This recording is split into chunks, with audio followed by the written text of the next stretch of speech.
of the holy chamber of the Beis Hamikdash, Umitzion, which is Jerusalem, Yisadeka, so give us strength. You should recall all the offerings that we brought to the Beis Hamikdash, bring also burnt offerings, animal offerings, Yadashna Salah. They should be accepted graciously, and He should grant all your heart's requests, and fulfill all your good intentions. Then we shall rejoice in your salvation, Hashem B'Shem Eloheinu, in the name of God. We will raise it high on a banner. Yamali Adonai Kol Mishalisecha, Hashem should fulfill all your heart's requests. Ata Yodaiti, now I know, says King David, Ki Haishia Adonai Meshichei, Hashem will save His anointed one.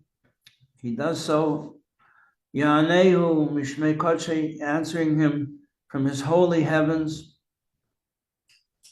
B'gevuris, with might, salvation from His right hand. Eile rechav, eile v'susim, some come with chariots, some come with cavalry, or their modern day equivalents. B'Shem Adonai Eloheinu Nazkir, we come with the name of God on our lips. Him akarov, and Afalu, they stumbled and fell. V'anachnu kamnu, when they say that, we stood up and we're stalwart. Adonai Shamelach Aneinu Karenu. We said in English, we stand firm. Okay. Hashem should answer us. He's our God on the day that we call. Tanya, we're in chapter 11. If you want to read through it, finish this week.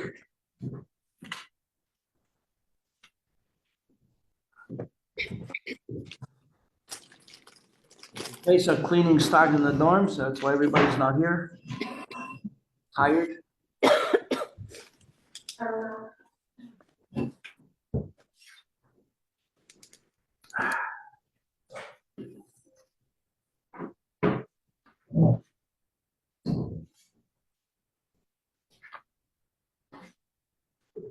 So we're speaking about the Rosh Hashanah. He's very careful about observing mitzvahs that apply to his behavior, his speech, his or her speech, their thoughts. But sometimes they slip up. Therefore they are called wicked. Good morning. I'm so glad you came. I'm glad everybody came.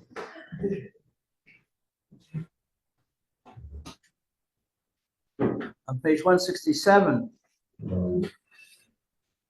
just to review, we'll read through the English again. Dahainu, first paragraph, 167. Whether in action alone, a person has a problem just in his behavior. Lasei saveris kales, he does little things. Forgets to say a bracha achrena. Forgets to say an after blessing. No, he doesn't do, not a criminal. He doesn't burn down buildings just to hurt people, to damage them. Some people get pyromaniacs. Or in speech, he doesn't say Lashon Hara. He's a religious person. He doesn't say Lashon Hara. What does he do? He may hint, he may speak about someone in public, and he knows that the people he's speaking to are going to think of Lashon Hara when they hear this name. He doesn't say anything. He doesn't even imply. He doesn't say, you know who I'm talking about. No. He may even say about a person something good. But he says to somebody who he knows will think something bad. So it's not Lashon Hara, it's the dust of Lashon Hara, just dust. Yeah, it's called Avak Lashon Hara. He says in English, it borders on slander. Or scoffing, making fun of somebody. Oh, he gave a speech last night. Yes, he gives a very good speech. You just say that little bit of tone of voice, like, you know, he really enjoys himself when he has a good speech. So he's really criticizing him. Just by an inflection.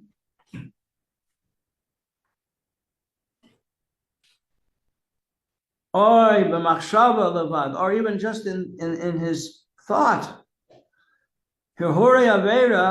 Thoughts of doing a transgression in a certain light are worse than doing the transgression. Because when you do it, you just do it with your external limbs, your physical limbs. You may do it without any feeling at all.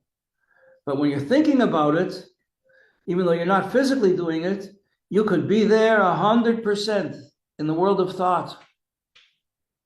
Sometimes a person can travel all around the world in thought. And it's a question, do they have to bench Gaimel when they come back? Do they have to say a special bracha for traveling overseas? It was all in thought. But he gives his own example here. A person doesn't actually contemplate committing a sin. There are certain areas where it's not a sin to do the thing that you're permitted, you're allowed to do the thing that this person may be thinking about. It's a permissible activity, like having a family. But there are times when it's not appropriate.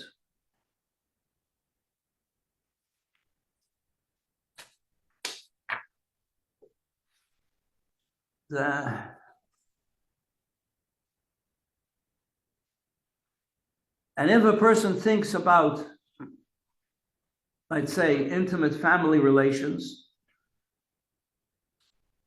between himself and his wife, which is permissible, but it's not the right time, it's not the right place to be thinking about these things.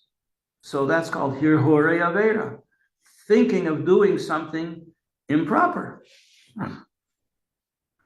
And in a sense, mentally, he is doing it because he's thinking about it. That's where he is. Oh, where were you? I'm sorry, Rabbi. I was dreaming a bit. You know, like a chassan or a kala before they get married, they're not exactly there. They're dreaming and thinking about what's going to be very soon. They're going to be standing under the chuppah.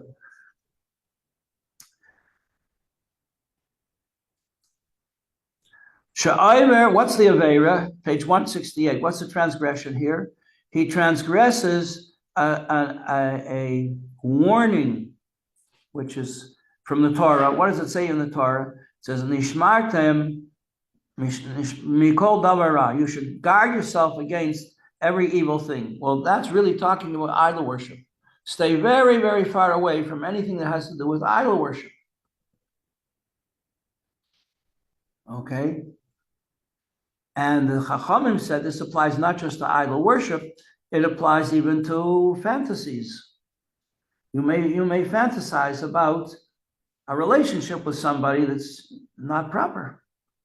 Or even fantasize about a relationship that is proper, but it's not the right time. You're at work when you're supposed to be concentrating on your work. Otherwise, because you're being paid for it. Or when you're learning in a shir, Torah, you're supposed to be concentrating on the Torah. Instead, you're thinking about an intimate relationship. So, page 68, 168 in the middle. Shehi shas hakoisher la'asoik b'Torah. It's a time when a person it would be the proper thing to be concentrating in Torah. V'hu mefana libe levatala, and his mind wanders off, thinking about mountain climbing or skiing or some athletic activity that he or she likes to do, or is a fan of them. It's like it says in Pirkei Avos. Good morning, Esther. It says Hanei or Balayla, when a person stays awake at night, when he has time to study Torah, and instead he watches Saturday Night Football, I don't know, whatever it is. And he turns his heart to empty thoughts, vain things. So it says here, he's guilty against his own soul. So you see, we're talking about a person who is not a wicked person. He's called wicked because he's not serving God completely. So this idea of a Beinoni who serves God completely is a very lofty goal. When the Rebbe would say about a few people in a generation, the Rebbe would say, "Oh, he's a Beinani of the Torah, of the Tanya." Wow! And the Rebbe would give them special instructions in serving Hashem, special things that they would have to do that were beyond what ordinary people would do in terms of learning, in terms of davening. You know these people? And because the Beinani wouldn't even do any of these things. This is a Rosh of a Toivlai. That means to say he's basically a very religious person, a very holy person, dedicated to serving Hashem, but he's not a master of himself. The Beinani, when the Beinani is tempted to have such thoughts or to say such things or to do such things, he holds himself in. The Beinani is a master of self-discipline. He doesn't give in. But the problem is he's fighting the whole time. His whole life is a struggle. So he wants Mashiach very badly. He doesn't like the struggle, but that's his life. That is his life. This whole theme was very interesting to, in the last century, the 20th century, to the French school of writers called the existentialists. The challenge is, like, they stopped, the existentialists in general didn't believe in God, in general. But they did believe in the virtue of human struggle. Well, the Beinani is very much involved in human struggle. Struggle to be better and better and better, and there's no end. There's tens of thousands of different levels and nuances, depending on the different variables of quality and quantity. To review, quality means, where's my problem? I have 4 general areas that I could have a problem, right? Either with the element of fire in my character, which is anger, pride, arrogance, or mayim, which is, we're made of heat, we're 98 degrees hot, we're 75% water, we're breathing the whole time, that's air, and we're made out of earth, like trees, we're also made out of earth. So is my problem in the area of fire or in warmth? Am I warm about things I'm not supposed to be warm about? Or is it in the area of water, which is pleasure?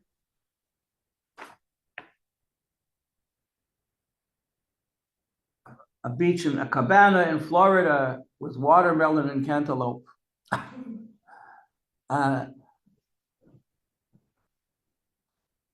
glass of wine and thou beside me, as the poet says.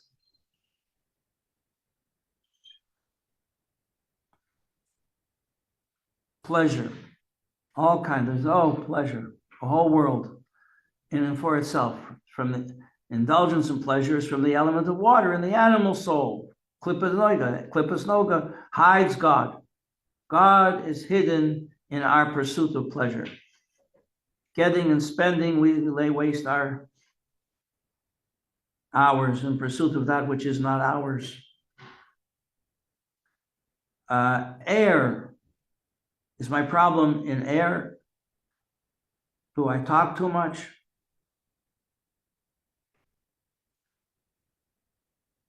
Do I say things that are improper? Or like we just learned, I don't say things that are improper, but I sort of hint, I get close to it. Avak lashon hara, scoffing, bragging,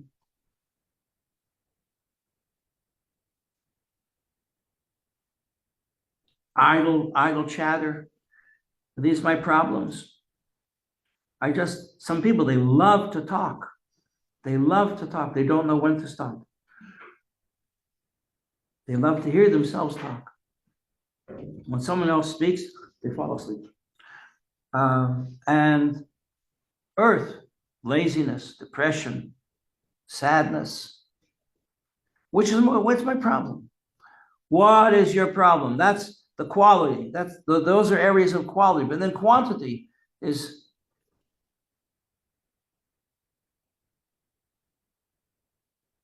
how big is the problem? Are these serious things or are they little things? A lot of little things add up to one big serious thing. And then there's frequency. How often does it happen? And then there's the combination. Is it one or two or three or four of these different, permutations, combinations? When you've got four elements and so many different variables, you've got hundreds of thousands of possibilities here. Okay. So bottom of page 168. In any of these instances, in any of these above mentioned areas, or even similar to them, Nikar Rasha, he is called a wicked person, sahi, at the moment that's where his mind is, or that's where his behavior is, or hers. Shahara shabanafshay, because at that moment, the wickedness, the selfishness in his animal soul, goiver, is dominant. Mislabesh bagufe, and it is calling the shots. Remember, the two souls in a person's body are like two armies, two kings fighting over control of the territory. The territory is your heart, which he calls in the Tanya, the small city, fighting over a city. In the old days, like 150, 200 years ago, a city was a country. We didn't have countries in Europe, we had cities. In Italy, Venice could be at war with Florence. Sparta could be at war with Athens. One had an army, one had a navy. The wickedness in the animal soul dominates and causes him to transgress, and makes him or her impure. Like when all of a sudden you lose your temper, you say something, you say, I wish I didn't say that. I wish I had not said that. I should have just kept quiet. Sometimes a person is venting in your direction and you want them to stop. So you say something to make them stop. And then afterwards you're sorry. Why did you say that? Are you better than them? You're worse than they are. Then afterwards, now listen to this, page 169. Remember, the person is basically a righteous person. So afterwards, he or she realizes that wasn't nice. That wasn't right. That wasn't right. And they feel bad. The element of goodness in the divine soul comes back and says, wait a minute, who do you think you are? I don't want to be like that. So the toiv shebenafshe, the goodness in the person's soul, in this divine soul, mischaret, is very sorry for what happened.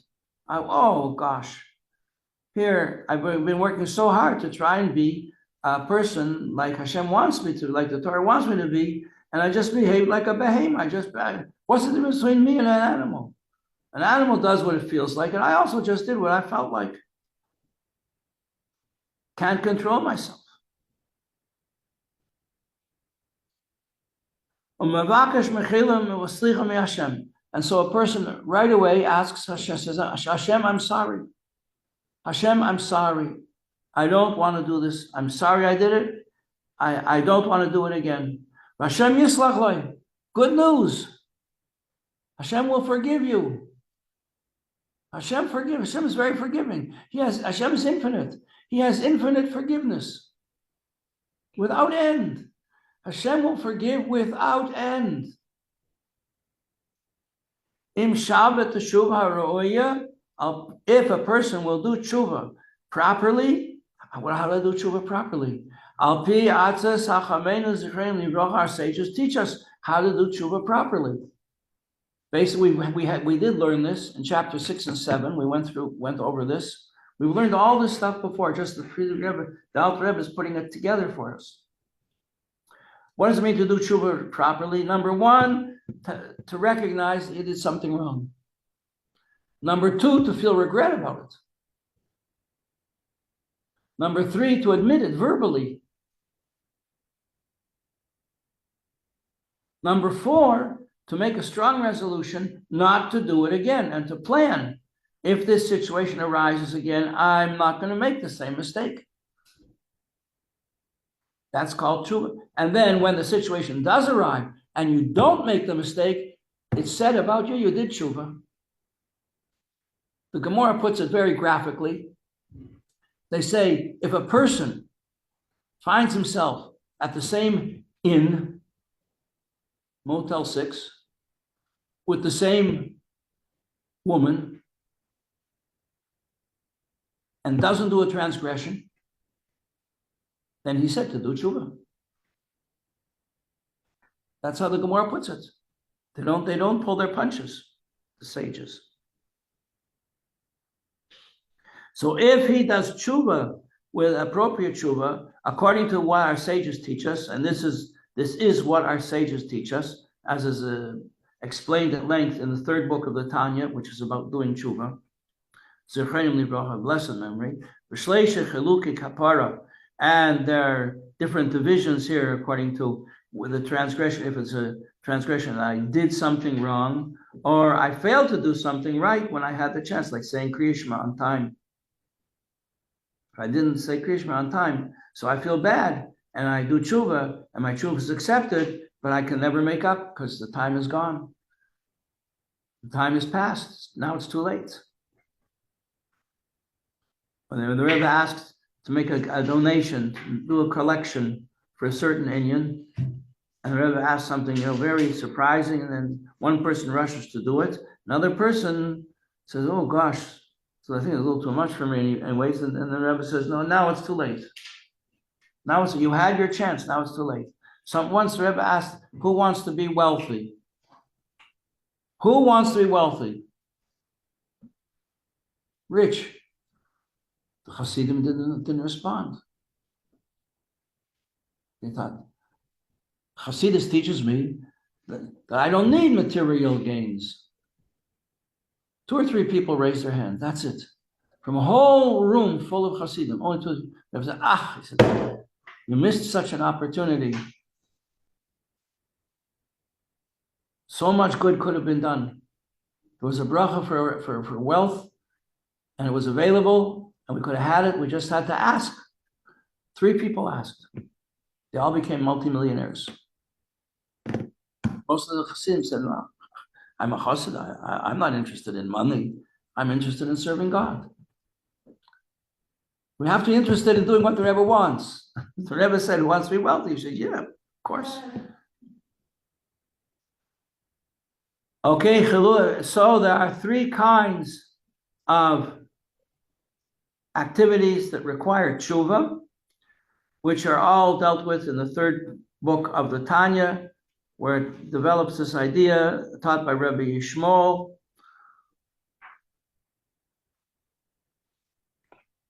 Okay, page 170. So that's the Rosh of a Toivle. So the Rosh of a Toivle is basically a very holy, religious person. Everybody looks at him and thinks, oh, he's a righteous person. But the Tanya says God knows the truth. He has problems, and he doesn't always conquer his problems. From time to time, his problems conquer him. His animal soul gets the better of him. Now, page 170, we move on to the next category. Remember, on page 1, we had 5 categories. We had the 3 general categories: righteous people, wicked people, and average people. In the righteous, we have righteous people who have good, righteous people that don't have good, wicked people who have good, wicked people who have bad, and the Beinoni is in the middle. V'yesh mi Shahara Goiver by Yoiser, then there's a person who is also a Rasha, but the first level of Rasha only has little problems, little tiny little things. There's a Rasha who does big things that are not so good. Umislabshim by Kol Shleisha Levushim Shel Hara. And there, it's not just one of the garments of the soul. The garments of the soul are what we do, what we say, what we think. It's not just one of these areas that he has a problem. Maybe he has a problem with all of them. Mislapshim by Kol Shleisha Levushim Shel Hara. All three problems he has. And not just he has problems in all three areas, but his transgressions are big transgressions, much more serious, causing much more damage, much more harm to himself and to others. And not only that, but the frequency is much greater.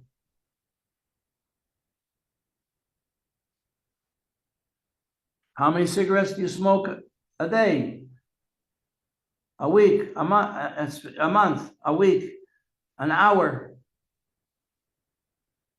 Are you a constant smoker, a chain smoker? Are you a chain scoffer? Are you a chain idle talker? Ach ben time is charet, but he's a Rasha, and therefore after every every mistake he makes, he feels bad. Mischaret, he feels regret. And he has thoughts and desires to be better. Rebbe, I want to be better. I want to be better. I want to be good. But this comes from Bechinas Hatayv Shebenafshay. This comes from the element of good that's in his soul. Shemisgaber Katsas Ben time, which for a little bit throws a punch and tries to get back on track. He tries. Ela she'ein lo hiskabrus kol kach, but he doesn't have the strength to persevere and to prevail, and overcome the evil, the bad that's getting the better of him all the time. So he's constantly slipping up the whole day. He goes from one negative thing to the next negative thing. In the meantime, he's always feeling bad. But cheer up, Chassid has to be happy. You have to serve Hashem with happiness. Being unhappy certainly doesn't find favor in the eyes of Hashem. And that is what a person wants. So he doesn't have the strength, page 171, Lifrei Shmichatov, to separate himself from his misdeeds. Lagamri, totally. Lies Maida means I know it, I admit it. You know, you go to a therapist for these things, right? And I leave it. I recognize it, I leave it. There's a school of Torah ethics called Musar, which spends a lot of time analyzing our misdeeds so that we recognize the signs of a misdeed looming, raising its ugly head on the psychological horizon. And we flee, we run from it like the Jews ran from Egypt. They fled from Egypt.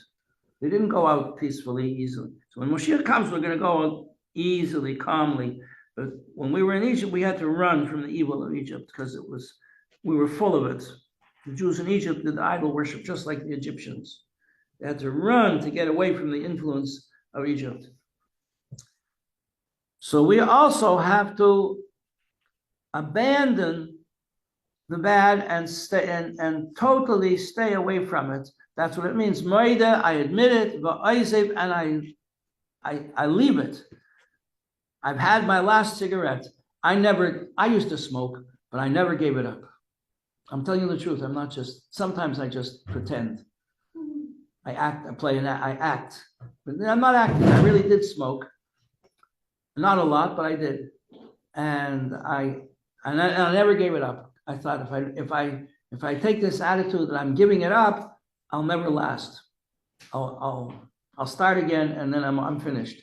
So I only did one. I said this time I'm gonna give up this one cigarette, and it could be I'll have another one. I never cut it off. That was just how I psyched myself up into it, and I've been going like this now for almost 45 years since I last had a cigarette. But I never stopped. Okay, concerning such a person, the Rabbanim said, "Va'alzeh Amru Rabbi Seinu," page 171. Rashoyim, an amazing statement from our sage. Rashoyim moleim charatos. Wicked people are full of regret. So they're full of regret. Why are they wicked? Because they're always regretting the mistakes that they made. So why don't they stop? Because they don't have the inner strength to stop. And they feel bad. Shehem, now fasten your seatbelt, girls. You have to have your seatbelt on. If you don't have seatbelt on, the car is going to go beep, beep, beep, beep, beep, beep. Shehem roiv harashayim. We're talking now about most people in the world. They still have some goodness left in their soul.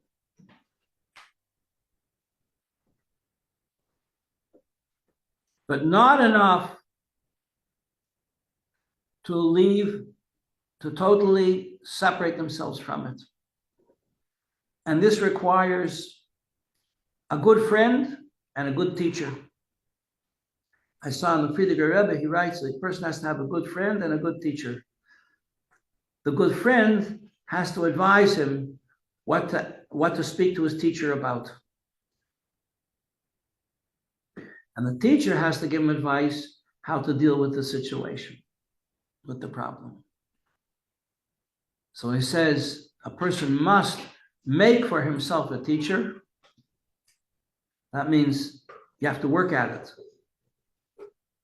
You have to work at it. It's not going to happen by itself. You have to be determined that you need to have someone who is going to be your teacher, your private teacher.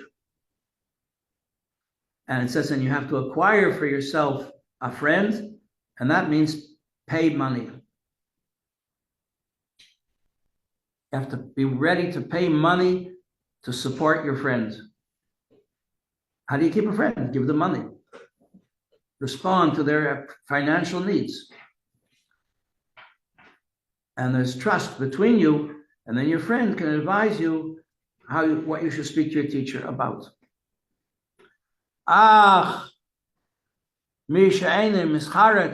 a person never feels any regret. He never has any thoughts of doing tshuva, of improving. That's what it means, the wicked person who has bad, because he has a lot of bad in his character, and he's not concerned to fix it. Because the evil now has predominated and rules over him. Page 172. And the goodness of the godly soul is like totally pushed away and just hovers outside. And a man that like a cloud above him as a potential. So that's what the sages said. Every time there's 10 Jews get together, the Shekhinah is also with them. Why? Because even if they're completely wicked, the God's soul is hovering over them no matter what. And with that, we finish chapter 11. I told you we'd go through it pretty quickly. It's not a long chapter. But it's not an easy one either. Good luck. Now you know the truth. There's no looking back, girls. We can't pretend that we don't know all this. Tomorrow we're going to go on to see how much. Chapter 12 is a long chapter, and I don't think we have time to get through it in just 3 more days. Tuesday, Wednesday, Thursday, Friday, 4 days. We'll see. We'll do our best. That would make Rabbi Majeski very happy. And then you have what to talk about. Over Pesach. Wait a second. Wait a second.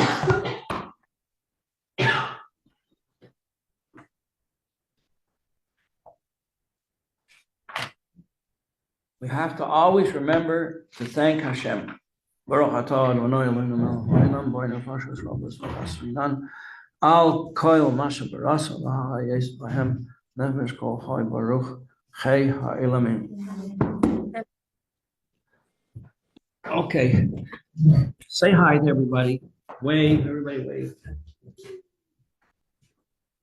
He's in New Jersey. Thank you, everybody. Thank you. Okay.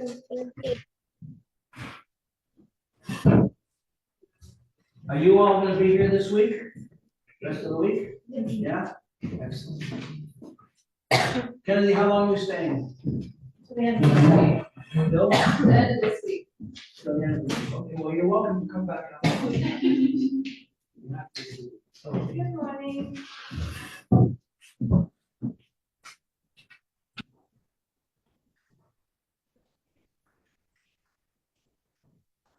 Guys, I woke up on both sides of the bed. I was fighting place. What do you think? You won. Next time. I'm here to for us. You win a lot in the morning. Yeah.